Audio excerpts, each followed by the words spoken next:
Kelihatan. Yang saya hormati rekan-rekan dari media yang ada di Kota Palembang.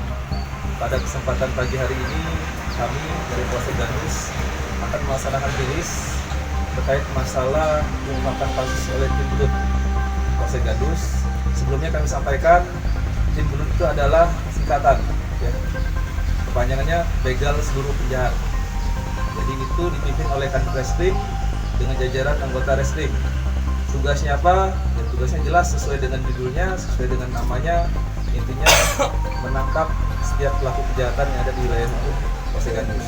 Tersangka sebanyak 28 tersangka yang terdiri dari 26 laki-laki, 1 perempuan dan 1 anak.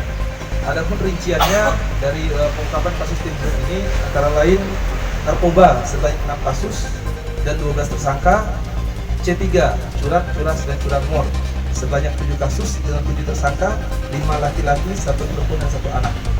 Kemudian senjata tajam sebanyak 3 kasus dengan jumlah 3 tersangka, senjata api 1 kasus dan 1 tersangka, penganiayaan 3 kasus dan 3 tersangka, pengancaman 1 kasus dan 1 tersangka, tipu gelap 1 kasus dan 1 tersangka.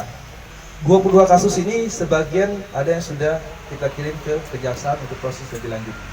Dititipin, udah berapa lama? Kurang lebih 1 bulanan kemarin. 1 bulan. Kenapa mau? Kenapa mau dititipin ke situ? Kan nggak boleh. Yang tahu dia teman itu minta tolong lah soalnya kemarin. Jadi kenapa mau?